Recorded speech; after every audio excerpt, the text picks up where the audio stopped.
This is the approach vector we've been tracking. The signal originates here, near the equator. The power signature is unstable.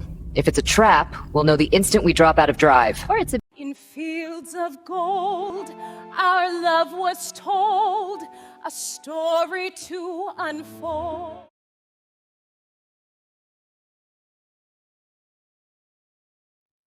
While exploring the energy barrier at Galaxy's Edge that crippled an earlier ship, Kirk's longtime friend and crewmate Gary Mitchell begins mutating into a godlike entity disdainful of the mortals. There, it encounters a strange barrier that damages the ship's systems and warp drive, forcing a retreat. At the same time, 9 crew members are killed, and both helmsman Gary and Dr. Elizabeth are knocked unconscious by the barrier's effect. When he awakens, Mitchell's eyes glow silver, and he begins to display remarkable psychic powers. LT. Mitchell becomes increasingly arrogant and hostile. Act 1. In the briefing lounge, Captain Kirk and Lieutenant Commander Spock are playing three-dimensional chess.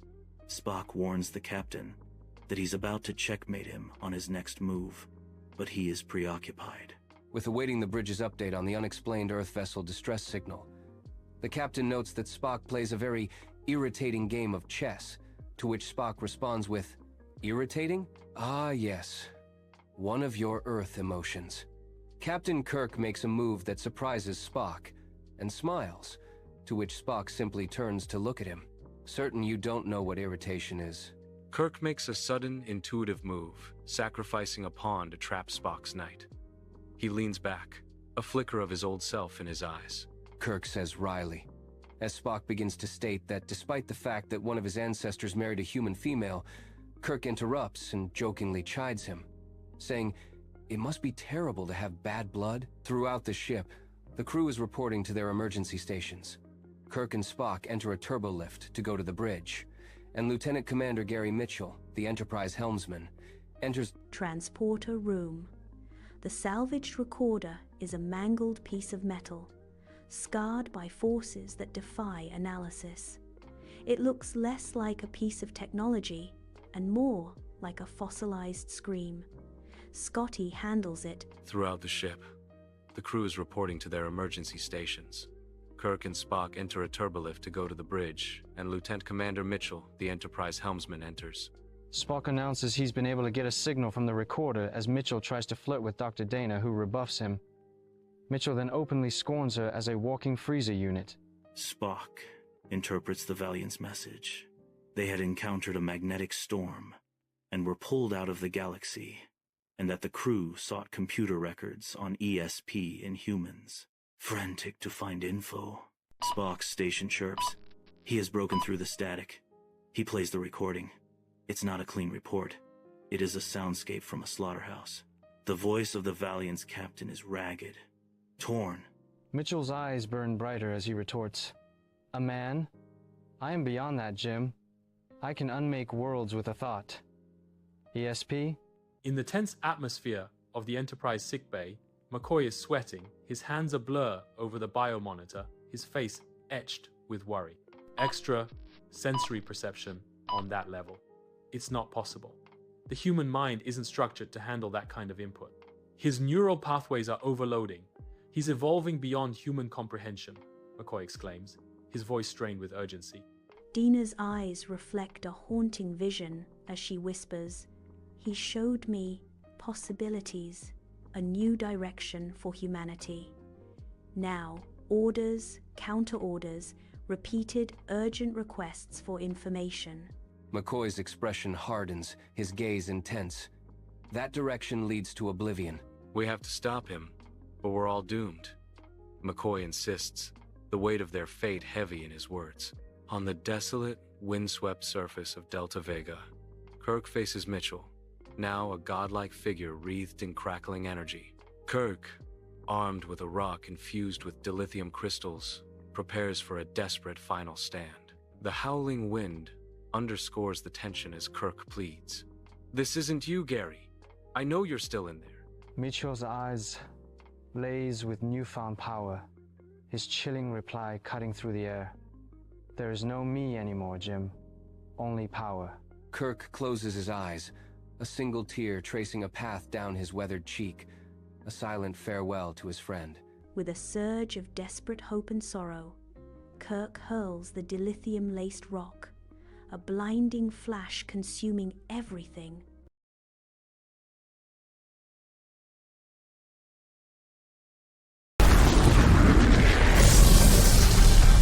Jackie, you okay? Never better.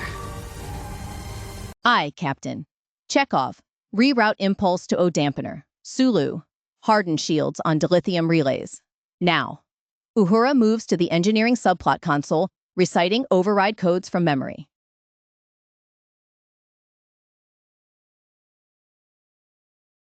Let's go. We have our new assignment.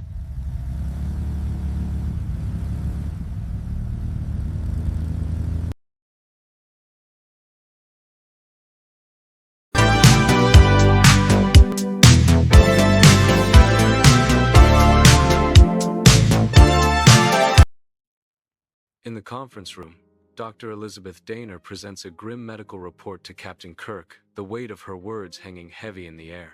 Captain, the autopsy reports are conclusive. All 9 crew members suffered damage to a specific region of the brain, Dr. Daner states, her expression grave. I think we've found that answer, Doctor. Spock interjects, his tone measured. Interestingly, Captain, all deceased, as well as Dr. Daner and Lieutenant Mitchell, possessed high ESP ratings.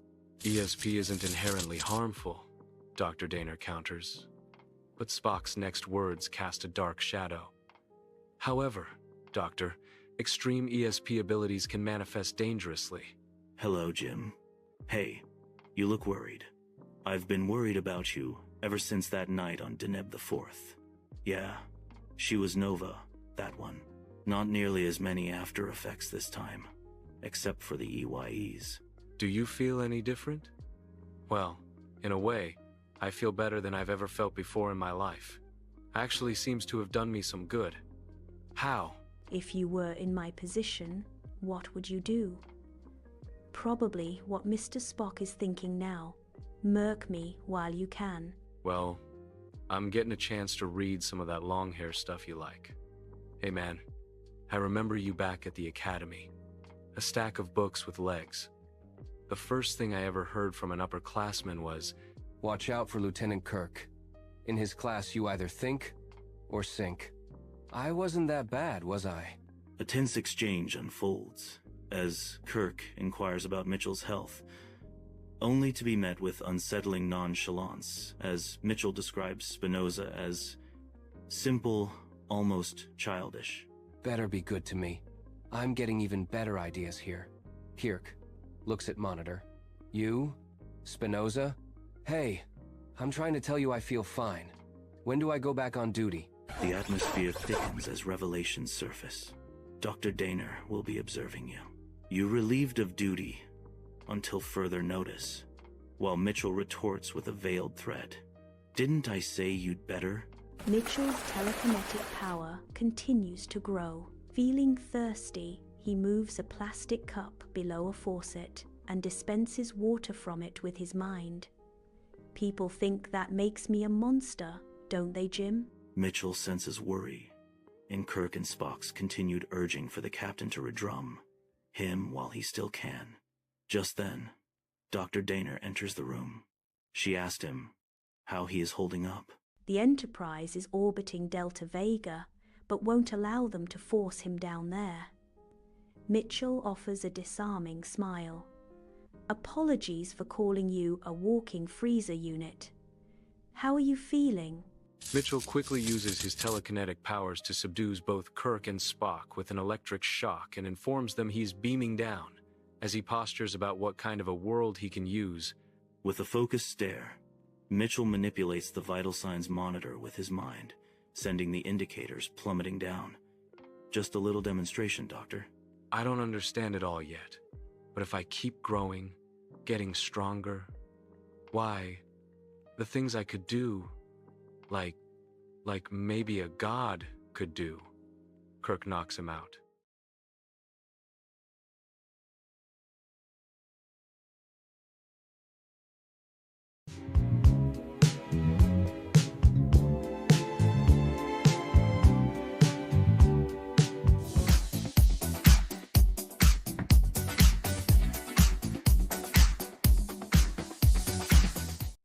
Kirk, you're leaving with the ship, Doctor. He is not evil. I gave you an order, Doctor. When Kirk, Spock, and Mitchell emerge from the turbolift, the main view screen can be seen in its off setting, a kind of psychedelic visual effect that was never used again. If Mitchell gets out, at your discretion, Lee. If sitting here makes you think you're the last chance, I want you to hit that button. Kirk! Ordering Kelso to destroy the station. Strange energy readings. Taking damage reports, Spock informs Kirk that main power is out. The Enterprise's warp engine is on emergency power cells. If you have not received signal from me within 12 hours, you'll proceed at maximum warp to the nearest Earth base, with my recommendation that this entire planet be subjected to a lethal concentration. But Captain, it would take almost a miracle to survive here. Then I shall make one. Behold, creates an oasis with flowers and a spring. You'll soon share this feeling, Elizabeth. To be like God, to have the power to make the world anything you want it to be. Mitchell unleashes a surge of energy, striking down both Kirk and Spock with contemptuous ease. You fools, soon I'll squash you like insects. With a mere gesture, Mitchell dispels the Briggs force field, his power now absolute, then snaps back that mankind cannot survive if a true race of espers, like himself, are born.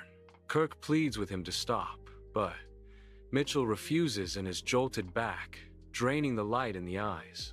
Gary pleads out to Jim, but it doesn't last, and the maniacal power that has now totally consumed Mitchell returns, and he sneers that he'll just keep getting stronger. With radiating authority, guides Dana into his cell.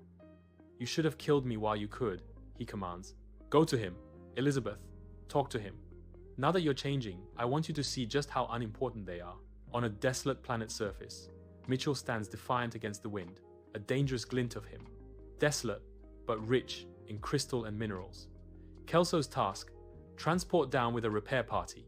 You were a psychiatrist once.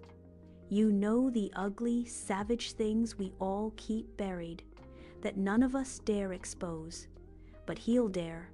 Who's to stop him? He doesn't need to care. Be a psychiatrist for once. What will Mitchell learn in getting there? Will he know what to do with his power? Will he acquire the wisdom? But before she can decide anything, Mitchell appears before both of them. Kirk opens fire with his phaser rifle, but it has no effect on Mitchell, who easily casts the weapon aside. The ground trembles as an oasis bursts forth, vibrant flowers painting the barren landscape with life. You'll soon share this feeling.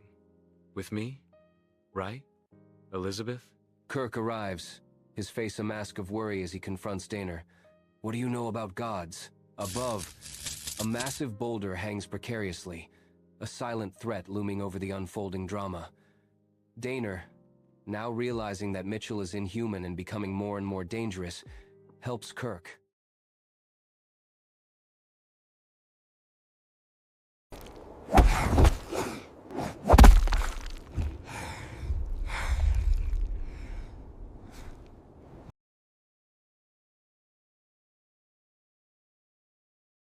Hurt, Captain. I'll manage. They're heading for the caves. Ready the landing party. Get up. We have to go now.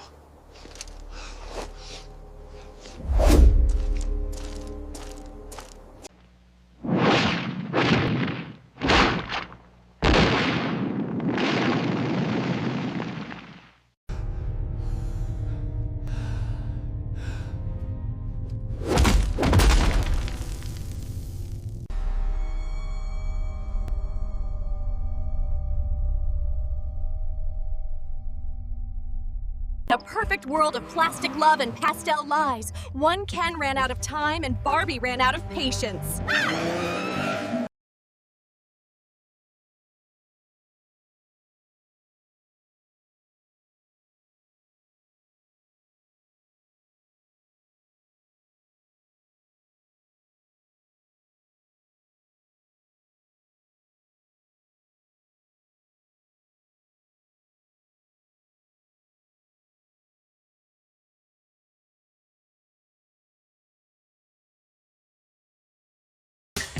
I'm so happy, 'cause today